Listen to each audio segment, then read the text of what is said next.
সম্মানিত ভাইরা আমার, বাবা জীবনেরা, সে আবু তালিবকে ডাক দিয়ে বলল, ওগো আমার আবু তালিব, তোমার ভাতিজাকে রাত্রির বেলায় তুমি বারণ করবা যেন কলেমার দাওয়াত যেন না দিতে যায়। আবু তালিব বলল, আশা করি আমি বারণ করলে সে আমার কথা শুনবে। ওই 8 বছর থেকে নিয়ে আজও পর্যন্ত আমাকে গার্জিয়ান বলে মানে, বলুন আলহামদুলিল্লাহ। অভিভাবক বলে মানে অনেক ছেলে আমাদেরকে দেখা যায় এলাকায়, তার চাচারা থাকলে সে সন্তান যাদের বুদ্ধি রয়েছে তারা তার চাচাদের সামনে মুখ তুলে কথা বলে না। আবার অনেক ছেলেরা আছে আপন চাচার কাছে বিড়ি চাইছে, চাচা একটা বিড়ি পাওয়া যাবে না? বাপজি আমার সোনা লালেরা, আমার বিশ্ব নবীর বাপজি আপনার ব্যবহার দেখে আবু তালিব বলেছিল, সে আমার সামনে মুখ তুলে কথা বলতে পারে না, সে আমাকে এত শ্রদ্ধা ভক্তি করে, আমি রাত্রিবেলা তাকে গিয়ে বারণ করব। আল্লাহ রসুল সাল্লাল্লাহু তাআলা আলাইহি ওয়াসাল্লাম তিনি বাড়ি চলে গেলেন। বাড়িতে যাওয়ার পরে রসুলের বাপজি চাচা আবু তালিব তার স্ত্রীকে ডেকে বলল, তার অর্ধাঙ্গিনী বিবিকে ডেকে বলে, বিবি রে, তুমি একটা বাসনে 2টো মানুষের খাবার সাজাও। বলে, এতগুলো খাবার কি হবে? আপনি তো বহুদিন একটা বাসনে 2জন মানুষকে নিয়ে খান নাই। তার বিবিও জানতো, সেই 8 বছর বয়স থেকে যখন নবীর দাদা ইন্তেকাল করে, আবু তালিবের কাছে যখন দায়িত্ব দিয়ে দেয়, সেই দিন থেকে নিয়ে খাদিজার সাথে বিয়ে হওয়ার আগা দিন পর্যন্ত, কোন কোন মুফাসসিরিন লিখেছেন যে আগা দিন নয়, যেদিন বিয়ে করতে যায় সেদিনও বাপজি বিয়ে করার আগে মুহূর্তে যে খাবারটা খেয়েছিল, ওই খাবারটাও রসুল আর তার চাচা আবু তালিব একই বাসনে খাবার খেত। জোরে বলুন সুবহানাল্লাহ। আবু তালিব চিন্তা করতো, আমার ভাতিজা, আমার ভাতিজা, আমার বিবি তো আপন মা নয়, তার চাচিমা। আমার অনুপস্থিতিতে হয়তো আমার বিবি আমার ভাতিজাকে হয়তো খাবার নাও দিতে পারো ভালো করে। এরকম আছে না নাই? কথা বলে। অনেক সৎ মায় বাপজি সৎ ছেলেকে দেখতে পারে না। আবার অনেকে বাপজি আপনার সৎমা থাকে, এগুলো হাজারে 2টি 1টা পাওয়া যায়, তারা নিজের মায়ের মতো ভালোবাসে। আল্লাহ রসুলের চাচা আবু তালিব খাদিজার সাথে বিয়ে হওয়ার আগে পর্যন্ত একসঙ্গে খেতেন। খাদিজার সাথে বিয়ে হওয়ার পর রসুলুল্লাহ আর চাচা আর একসঙ্গে খেতেন না। উনি জানতেন মুরল মানুষ তো ওই সময়। সে বলেছিল যে, ভাতিজা আর আমার সঙ্গে খেতে হবে না, তোমার বিবির সঙ্গে খাবার খাওয়া। আর হাদিসে এটা এসেছে, স্বামী স্ত্রীতে একসঙ্গে খাওয়া, একই বাসনে যদি খাবার খান, এতে রাগ হয় না, বরঞ্চ এতে মহব্বত বাড়ে। বলুন আলহামদুলিল্লাহ। কিন্তু আমরা খাইনি। অনেক মানুষকে দেখা যায় পেড়া কুট্টি করে ভাত মাইখে রাখে, ইচ্ছাকৃত। মাছ দিয়া ভাত খেলে মাছের কাঁটাকে বাপজি সাইডে রাখে বাসনের বাইরে, আর বিবিকে বাপজি আপনার খাওয়ানোর লেগে আবার ওই 8 কাঁটাকে তুলি ভাতে দিয়ে একটু নাড়ি দেবে, খাও ধনি। মা বোনেরা বাপজি অনেকে আছে, তারা দেখে স্বামী আমার খেতে বলছে, খেলে হয়তো আমাকে একটু ভালোবাসবে, তারা এঠো খাবার খায়। কিন্তু ওই পুরুষদেরকে বাপজি দেখা যায় না তার স্ত্রীর এঠো খাবার খেতে। কোন স্ত্রীতে যদি বলে যে আপনি আমার একটা খান দিনে হা করেন, হ্যাঁ হ্যাঁ, আমাকে পাগলা পেয়েছিস যে তোর 8 খাবার খাবো আমি? কিন্তু না, বিশ্বনবী বলে, তার স্ত্রী আয়েশা সিদ্দিকা রাদিয়াল্লাহু তাআলা আনহা বলে, আমি পানি খেতাম, নবী আমার পাশে বসে দেখতে, আমি যেই গ্লাসটা পানি খেতাম ঠুট লাগিয়ে, আমার নবী বলতেন, আয়েশা অর্ধেকটা রাখো, আমাকে দাও। আয়েশা বলতেন, আমি দিতাম। নবী আমার ওই ঠুট লাগানো জায়গাটা গ্লাসটা ঘুরে ঘুরে দেখে, আমার ঠুট লাগানো জায়গায় ঠুট লাগিয়ে রাসূলুল্লাহ পানি পান করতেন। জোরে বলুন সুবহানাল্লাহ। আজ নাই, আজ অনেক পুরুষ রয়েছে বা বিবাহিত, আমরা অনেক জনের মুখে শুনতে পাই, অনেক মানুষ মাওলানাদের কাছে বাড়ির বাপজি গোপন কথা সময়তে আলোচনা করে। অনেকে বলে যে বিবির সাথে 6 মাস ধরে কথা বলা বলি নাই, অথচ শুয়ে থাকছে একই বিছানায়, খাবার খাচ্ছে, বিবি কাকড়াই নাই। বিবি তো বাপজি স্বামীকে কথা বলে না। এরকম ফ্যামিলি তো অনেক রয়েছে। না বাপজি এরকম করব না। স্বামী স্ত্রী একটা বড় একটা আল্লাহর নিয়ামত, বলুন আলহামদুলিল্লাহ। স্ত্রী যেমন বাপজি স্বামীর কাছে বড় নিয়ামত, স্ত্রীর কাছে স্বামীও বাপজি একটা বড় একটা নিয়ামত। আপনি পরীক্ষা করে দেখবেন বিবি কত বড় দামি। আপনি হঠাৎ করে যদি বিছানায় পায়খানা করে ফেলে, কাপড় যদি নষ্ট হয়ে যায়, পাড়ার অন্য মেয়েকে বললে আপনার ওই জিনিসগুলো পরিষ্কার করবে বলে?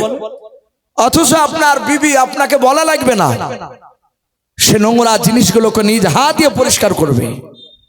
একটু আমাদের বিবিকে বাধে না সে বিবির গায়ে বাপজা হাত তুলতে। সম্মানিত ভাইরা আমার, বাবা জীবনেরা, সেই বিশ্ব নবীজির বাপজা আপনার চাচিমা একটা বাসনে দুটো মানুষের খাবার করলো। আল্লাহ রসুলের চাচা বললেন যে আমি আমার ভাতিজাকে ডাকবো আজ। আল্লাহ রসুল কলমার দাওয়াত দিয়ে বাড়িতে এসেছে। খাদিজার সামনে কাঁদছেন আর বলছেন, খাদিজা, মক্কার লোকেরা আমাকে ধরে মারলো। খাদিজা এমন একজন আল্লাহর নিয়ামত তাকে দিয়েছিলে, এমনই দিনদারিনী ছিলে, রসুলের এত আশিক দিবানা ছিলে। খাদিজা বিশ্ব নবীকে জড়ে ধরে গালে মুখে সোমা দিয়ে রক্ত মাখা জায়গাটা গরম পানি করে ন্যাকড়া ভিজে বাপজি রক্তগুলোকে মুছে দিতে। আর খাদিজা বলতেন, ওগো স্বামী আপনি কাঁদবেন না, মক্কার লোকেরা যারা মেরেছে তারা অবুঝ, তারা পাগল, তারা আপনাকে চিনে নাও। তারা যদি জানতো আপনি আখিরি জামানার পয়গম্বর জনাবে মুহাম্মদ রাসূলুল্লাহ সাল্লাল্লাহু তাআলা আলাইহি ওয়াসাল্লাম, তাহলে তারা মারা তো দূর কথা, আপনার দিকে চোখটা রাঙা করে তাকাতো না। বলুন সুবহানাল্লাহ। সান্তনা দিয়ে কথা বলতেন, ওগো আল্লাহর নবী জনাবে মুহাম্মদ রাসূলুল্লাহ, শুনুন, আপনার পূর্বে যত নবী রাসূল এসেছিল তারাও তার কওমের কাছে মার খেয়েছে। আল্লাহর নবীজিকে সান্তনা দিয়ে কথা বলেন, তার অর্ধাঙ্গিনী বিবি খাদিজা। ওইদিকে আবু তালিব ডাক দিয়ে বলেছিল, ভাতিজা তুমি একটু কাছে এসো। আল্লাহর নবীজি আবু তালিবের ডাক শুনে চলে গেলেন। আল্লাহর দরুদি নবী ডাক দিয়ে বলেন, চাচা আমাকে ডাকলেন? বলে হ্যাঁ ভাতিজা তোমাকে ডেকেছে। নবীকে বলেন খাবার খেতে বসে যাও। আল্লাহর নবী বাসনের পাশে বসে পড়লেন। নবী বলেন, চাচা আপনিও বসে যান।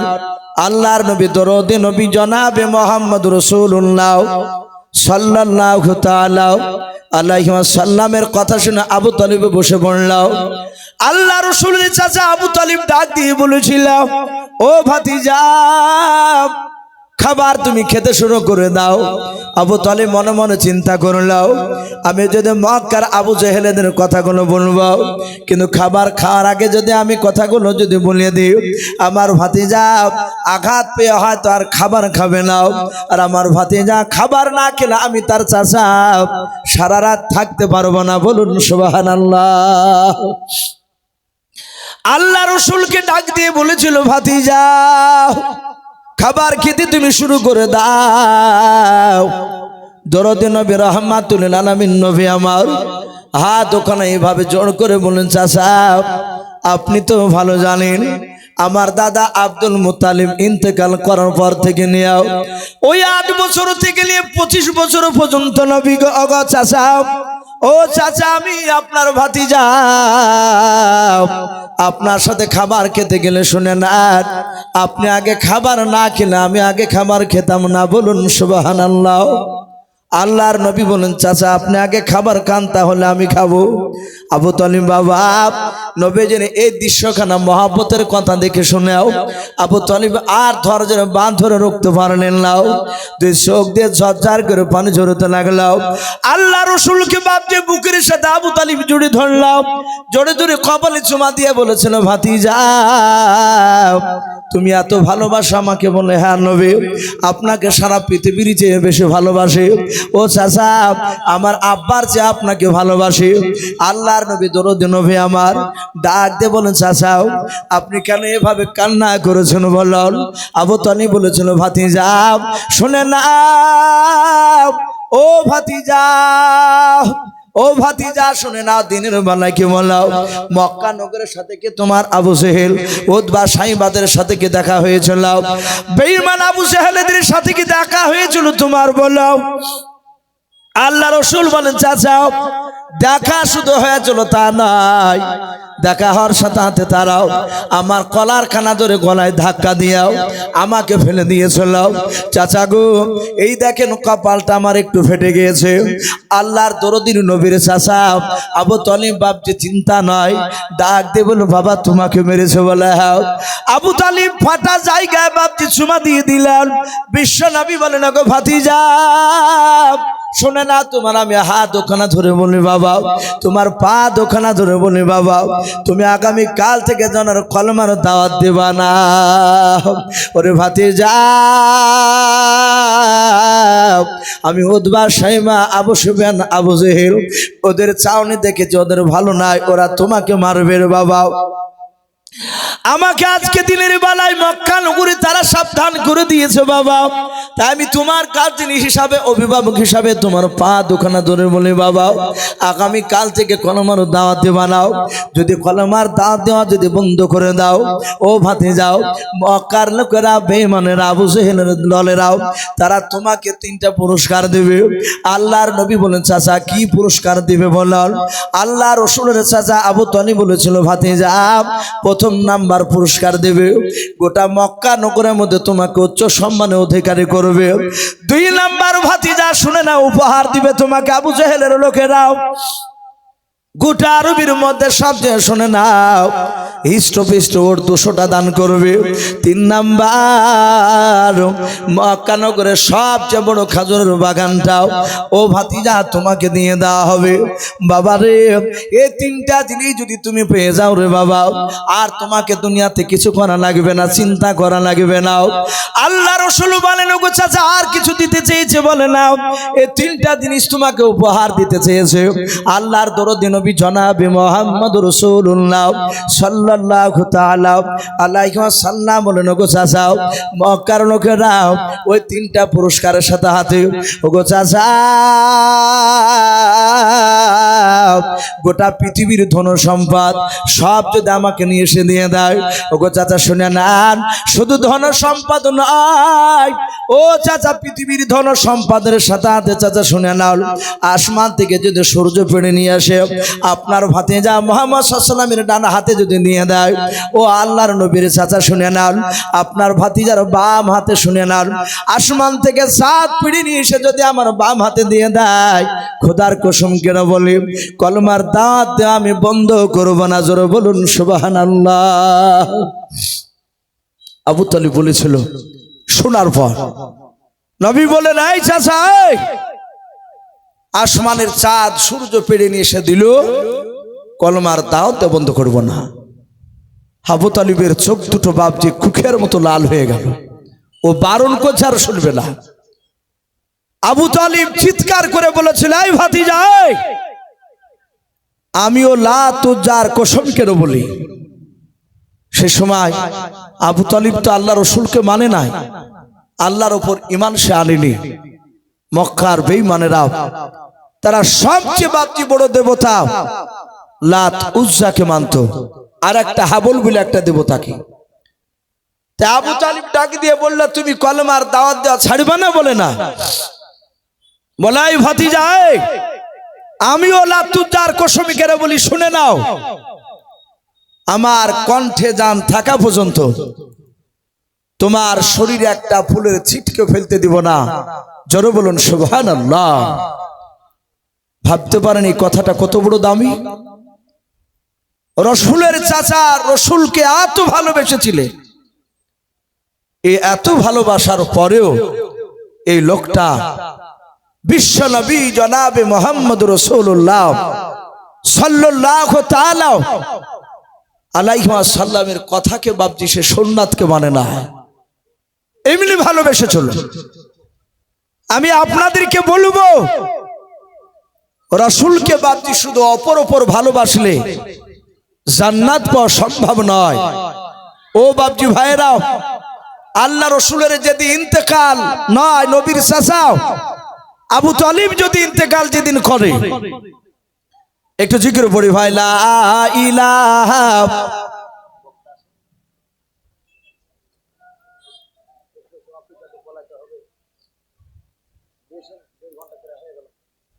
ইলাহা ইল্লাল্লাহ।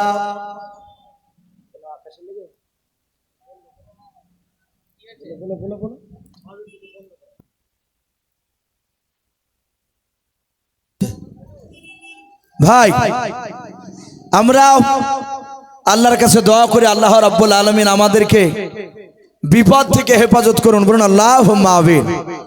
ওগো মাওলা, তুমি আমাদের উপর বৃষ্টি যদি দাও, তুমি বরকতের বৃষ্টি দাও, বলুন আল্লাহুম্মা আমিন। মাওলা, তুমি আমাদের কাছে বেবরকত তুমি পানি দিও না। আল্লাহর কাছে দোয়া করে আল্লাহ রাব্বুল আলামিন আমাদের এই জালসাকে কবুল করুন, বলুন আল্লাহুম্মা আমিন। তো ভাই আমরা একটু শুনি, ইনশাআল্লাহ আমার পরে আরো বক্তা রয়েছে। তো যাই হোক, আমি বলবো ভাই, আমার পরে যে বক্তা আছে, যেহেতু আকাশের অবস্থা ভালো নেই, আমরা সকলেই জানতে পাচ্ছি, দেখতে পাচ্ছি, সে ভাইকে একটু পাঠিয়ে দেন, মানুষ এখনো কিছু বসে আছে। তা আমি বলছিলাম, আল্লাহ রসুলের আপন চাচা আবু তালিব যেই বছর ইন্তেকাল করে, মারা যায়, ওই বছরই বাপজি পরে হযরতে খাদিজাতুল কুবরা রাদিয়াল্লাহু তাআলা আনহা তিনিও বাপজি ইন্তেকাল করেন। বাপ আমার রাসূল কেঁদেছিলেন, দুনিয়ার বুকে মার খেয়েছিলেন, শুধু একটাই বাপজি আপনার উদ্দেশ্য নিয়ে, যে আমার পথ হারা মানুষেরা তারা কিভাবে জাহান্নাম থেকে জান্নাতে যাবে। নবী আমার সবই জায়গার জন্য বাপজি মার খাই নাই। আমার রাসূল এত ভালোবেসেছিলেন, নবী আমার 63 বছর, মাত্র বাপজি 23 বছর কোরআন নাজিল হওয়ার পর থেকে নিয়ে উম্মতে মুহাম্মদীর জন্য বাপজি অঝরননে কেঁদেছিলেন, মার খেয়েছিলেন। নবী ইন্তেকাল করার পরেও আজও মসজিদে বাপজি নববী মদিনার দেশে সবুজ গম্বুজের তুলে রওজাতুল মানুওয়ারা, যে আমরা জানি সে সবুজ গম্বুজের তলে রহমতের নবী আজও বাপজি কান্না করেছে এই উম্মতে মুহাম্মদের জন্য। সম্মানিত ভাই আমার, বাবা জীবনেরা, আল্লাহ রসুল শুধু কবরে কাঁদছেন তা নয়, হাদিসে পাওয়া যায় নবী কিয়ামতের ময়দানে তিনি কাঁদবেন এই উম্মতে মুহাম্মদের জন্য। আল্লাহর নবী জনাবে মুহাম্মদ রাসূলুল্লাহ সাল্লাল্লাহু তাআলা আলাইহি ওয়াসাল্লাম তিনি বলেন সাহাবাদের সামনে কিয়ামতের ময়দানে, বাবা ফেরেশতারা বাপজি চিৎকার করে বলবে, আমতাজুল ইয়াউমা আইয়ুহাল মুজরিমুন। কোরআন শরীফে বাপজি পাওয়া যায়, হাদিসে পাওয়া যায়, কিয়ামতের ময়দান হবে বাপজি আপনার আরবি ভাষা। ইন্তেকাল করলি কবর থেকে বাপজি প্রতিটা মানুষের ভাষা চেঞ্জ হয়ে যাবে, যার যেটা ভাষা সব পরিবর্তন হয়ে আরবিতে হয়ে যাবে। কোন লোক যদি বাপজি সে আরবি কথা জানে না, দুনিয়ায় কোরআন পড়া জানে না, আলিফ বা তা সা এগুলো চিনে না, তাহলে সেই লোকটা আরবি কেমন করে বাপজি বলতে পারবে? রাসূল বলেছেন অটোমেটিক তার ভাষাটা তার চেঞ্জ হয়ে বাপজি সে আরবি ভাষা কথা বলবে, সব বুঝতে পারবে। কিয়ামতের ময়দানে ফেরেশতারা বলবে, ওয়ামতারজুল ইয়াউমা আইয়ুহাল মুজরিমুন, ঈমানদার আর বেঈমান আলাদা হয়ে যাও। ঈমানদার আর বেঈমান বাপজি সবাই আলাদা হয়ে যাবে। আল্লাহর নবী বলেন, যত ঈমানদার নয় বেঈমানেরা বাপজি একসাইনে হবে, ওই বেঈমানদেরকে জাহান্নামের বাবা হাজার হাজার ফেরেশতা রয়েছে, তার মধ্যে থেকে বাবা 19টা বাপজি আপনার বড় বড় আপনারও ফেরেশতা রয়েছে। ওই 19টার মধ্যে যিনি লিডার ফেরেশতা, নেতা ফেরেশতা, ওর নাম হযরত মালিক আলাইহিস সালাম। ওই ফেরেশতাটা বাপজি এত বড় ফেরেশতা, এত বড় ফেরেশতা, সেই ফেরেশতাটা একবার বাপজি জাহান্নামী মানুষদেরকে বাবা 70,000 বেঈমানকে একবারে ধরে পাক সাটে মেরে জাহান্নামে ফেলে দেবে। ওই মালিক আলাইহিস সালাম ওই বেঈমানদেরকে বাপ যে সবাইকে আপনার জাহান্নামে ফেলে দেওয়ার পর ইমানদারদের বাপ যে বার হিসাব নিকাশ হবে, কে কেমন ভালো কাজ করেছে, কে কেমন খারাপ কাজ করেছে। জান্নাতি বাপ যে আপনার যারা অলরেডি তারা যে সময় বিশ্ব নবীর ওই সময়তে নয় বাবা, আল্লাহর হুকুম পেয়ে যাবে তোমরা জান্নাতে। একটা দল নাই, 3টা দল। বিশ্ব নবী বলেন তারা কিছু নেকির জন্য বাপ যে তারা জান্নাতে ঘোষণা তারা শুনতে পাবে না, সে সময় তারা তখনও জান্নাত যেতে পারবে না। আল্লাহর নবী জনাবে মুহাম্মদ রাসূলুল্লাহ সাল্লাল্লাহু তাআলা আলাইহি ওয়াসাল্লাম নবী বলেন আমি সেদিন কিয়ামতের ময়দানে আমি উপস্থিত থাকব। সেদিন রে বাবা মানুষের মাথার উপরে এক নাই দুই নাই 12টা সূর্য বাপ যে নেমে আসবে 1/2 কিলোমিটার উপরে। আমরা রৌদ্রের সময় যে রৌদ্র বাপ যে চলছে মাটি আপনার যে শুকনো হয়ে আছে মাটির বাবা, দুপুর 12টার সময় খালি পায়ে দাঁড়াতে পারি না পিছে রাস্তায়, এত তাপ লাগে।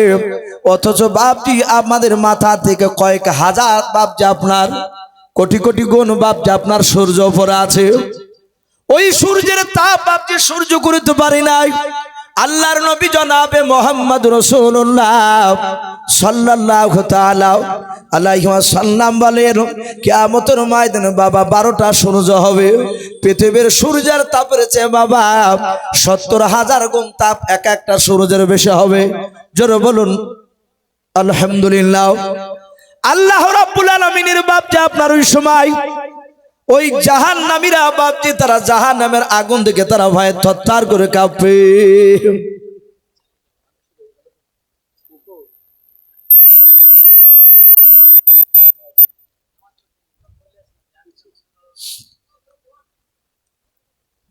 আল্লাহর নবী জনাবে মুহাম্মদ রাসূলুল্লাহ সাল্লাল্লাহু তাআলা আলাইহি ওয়াসাল্লাম বাবা দরদে নবী বলেন সেই দিন কিয়ামতের ময়দানে জাহান্নামের আগুন দেখে বাপ যে আপনার মানুষের ভয় থরথর করে কাঁপে। আল্লাহ রাসূল বলেন এক একটা জাহান্নামকে বাবা এক নাই দুই নাই ৭৭,000 জিনজির দিয়ে বাপ যে আপনার টেনে বেঁধে রাখা হবে। এক একটা জিনজিরিকে বাবা ৭৭,000 ফেরেশতাতে বাপ যে টেনে ধরে থাকবে। এত ভয়ঙ্কর জাহান্নামের আগুন। আমরা হয়তো অনেকে বাপ যে বিশ্বাস করতে চাই নাই, ভাবি নাও। আমি প্রতিটা বাপ যে ভাইকে বলবো জাহান্নামের আগুন এত খতরনাক, এত তীব্র, এত ভয়ঙ্কর সেদিন বাপ যে রূপ ধরবে। আল্লাহ ফেরেশতাকে বলবে আয় ফেরেশতা জাহান্নামের আগুনকে জাহান্নামকে টেনে ধরো, এখনো হিসাব নিকাশ কমপ্লিট হয় নাই। সব জাহান্নামীরা যখন জাহান্নামে চলে যাবে জান্নাতীরা বাপ যে আপনার কিছু লোক তারা কিছু নেকির জন্য বাপ যে তারা জান্নাতে যেতে পারবে না। আল্লাহর দরুদি নবী রাহমাতুল লিল আলামিন আকা কামলিওয়ালা জনাবে মুহাম্মদ রাসূলুল্লাহ সাল্লাল্লাহু আলাইহি ওয়াসাল্লাম বলেন ওই 3টা দল তারা আল্লাহর কাছে ডেকে বলবেন ওগো আল্লাহ আমরা এই জাহান্নামের আগুন সহ্য করতে পারবো না, কিছু নেকির জন্য আমরা জাহান্নামে আমাদেরকে যেতে হবে। ওগো আল্লাহ আপনি একটু সময় দেন, আমরা ময়দানে কারো কাছ থেকে যদি 2-4টা নেকি যদি আমরা নিয়ে আসতে পারি আল্লাহ তাদেরকে বাপজি সুযোগ দিবে। আমরা অনেক মানুষ বলি যে কিয়ামতের ময়দানে বাপ সন্তানকে চিনতে পারবে না, সন্তান বাপকে চিনতে পারবে না, ছেলেতে মাকে চিনতে পারবে না, মায়ে ছেলেকে চিনতে পারবে না। চিনতে পারবে না তা নয়, চিনতে পারবে, কিন্তু কেউ কারোর সাথে বাপ যে কথা বলতে যাবে না।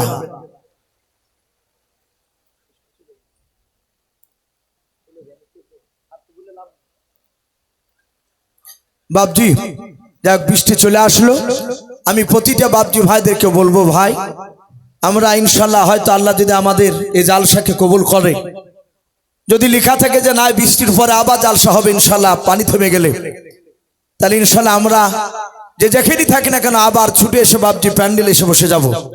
আমার পরেও আরো ভালো ভালো বক্তা রয়েছে। আল্লাহ রাব্বুল আলামিন আমাদের